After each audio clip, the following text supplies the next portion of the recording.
तेरी मेरी कहानियाँ से सभी अपडेट पाने के लिए बेल आइकन दबाएं। आज की कहानी है मटर पनीर और भोली बहू। माँ जी, आज खाने में क्या बनेगा? दीपिका ने अपनी सास से पूछा। बहू, आज कुछ तुम्हारी पसंद का बनाते हैं। बताओ तुम्हें क्या पसंद है? वैसे भी तुम्हें आए हुए 1 महीना हो गया है, अभी तक हमें तुम्हारी पसंद नापसंद के बारे में कुछ भी नहीं पता। बताओ तुम्हें क्या पसंद है, आज हम वही बनाएंगे। उसकी सास ने अपनी नई नवेली बहू से पूछा। अपनी सास का इतना प्यार देखकर दीपिका के मुंह से भी निकल गया। माँ जी, मुझे मटर पनीर बहुत पसंद है। ठीक है, फिर आज मटर पनीर ही बनाते हैं।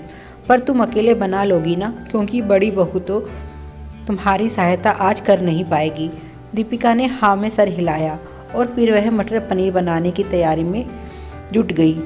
आज दीपिका सच में बहुत खुश थी, क्योंकि मटर पनीर उसकी सबसे ज़्यादा पसंदीदा सब्जी है। अपने घर में तो जब देखो वह मटर पनीर बनाती रहती है, पर यहाँ ससुराल में संकोचवश कुछ कह नहीं पा रही थी। थोड़ी देर बाद ही उसकी सास भी रसोई में आकर उसकी सहायता करने लगती है। जब खाना बन जाता है तब उसकी सास कहती है, मैं सबको खाने के लिए बोल देती हूँ। दीपिका के घर में अलग रिवाज है, यहाँ सब साथ में बैठकर नहीं खाते थे, क्योंकि घर की औरतें पर्दा करती थी। इसीलिए घर के मर्द पहले खाना खाते थे और औरतें बाद में, और सबसे पहले उसके ससुर जी खाना खाते थे। यह घर का नियम था। सबसे पहले ससुर जी खाना खाते हैं, उसके बाद जेठ जी, और उसके पति को खाना खिलाने के बाद बारी आती है सबसे छोटे देवर अनिल की। वह तो सीधा रसोई में ही घुस आता है और कहता है, आज तो बहुत अच्छी खुशबू आ रही है, लगता है भाभी ने कुछ खास चीज़ बनाई है। और वह कढ़ाई में से सब्जी निकालकर खाने लगता है। वह सब्जी की तारीफ करता जाता है और इस तरह रसोई में खड़े खड़े ही 2 कटोरी सब्जी खा जाता है। दीपिका की सास अनिल को डांटती है और कहती है, यह क्या तरीका हुआ खाना खाने का? भूख लगी है तो चुपचाप जाकर बैठो, मैं अभी खाना डालकर ला रही हूँ। और फिर वे अनिल का खाना डालने लगती हैं। वह कहती हैं, बहू मुझे तो पनीर कुछ खास पसंद नहीं है, मैं तो बस मटर ही लूँगी, बाकी बची तुम और बड़ी बहू। हमारे यहाँ बासी खाना खाने का रिवाज नहीं है, तो तुम देख लो, जितनी सब्जी बचेगी वह सारी तुम दोनों को ही खानी है। दीपिका कहती है, ठीक है माँ जी। उसकी सास कहती है, तुम एक काम करो, जाकर अपनी जेठानी को खाना दे आओ, तब तक मैं अनिल को खाना परोसती हूँ, मुझे अभी भूख नहीं है। दीपिका की जेठानी की आज तबीयत ठीक नहीं थी, इस वजह से वह आज कमरे में ही आराम कर रही थी। दीपिका उसका खाना डालकर कमरे में ले जाती है, पर सब्जी उसकी सास ही डालती हैं।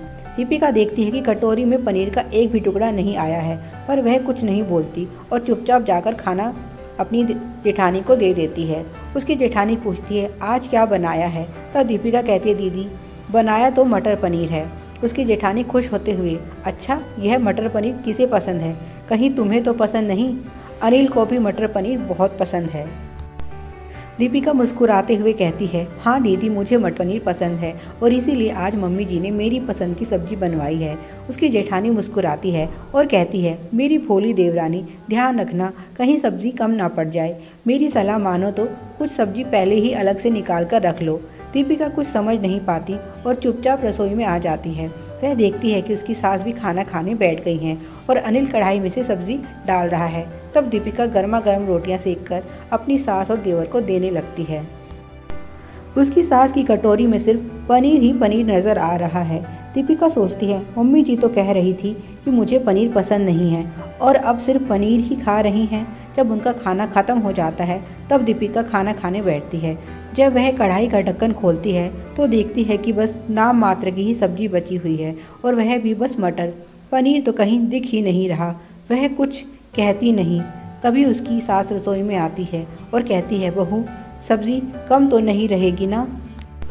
यह अनिल ऐसा ही है, अगर इसे कोई चीज़ पसंद आ जाती है तो उसे भर पेट खाता है। मैंने कितना मना किया, फिर भी ज़बरदस्ती मुझे पनीर खिला दिया। कहता है, माँ पनीर से तुम्हारी सेहत बनेगी, अब तुम भी खा लो, तुम्हारी तो आज पसंद की सब्जी बनी है। और वह मुस्कुराते हुए रसोई से बाहर चली जाती हैं। दीपिका को ऐसा लग रहा है जैसे कढ़ाई में रखी मटर उसे चिढ़ा रही हो। खैर, दीपिका को अचार और मटर से ही संतोष करना पड़ता है। Please like, share and subscribe. Thanks for watching.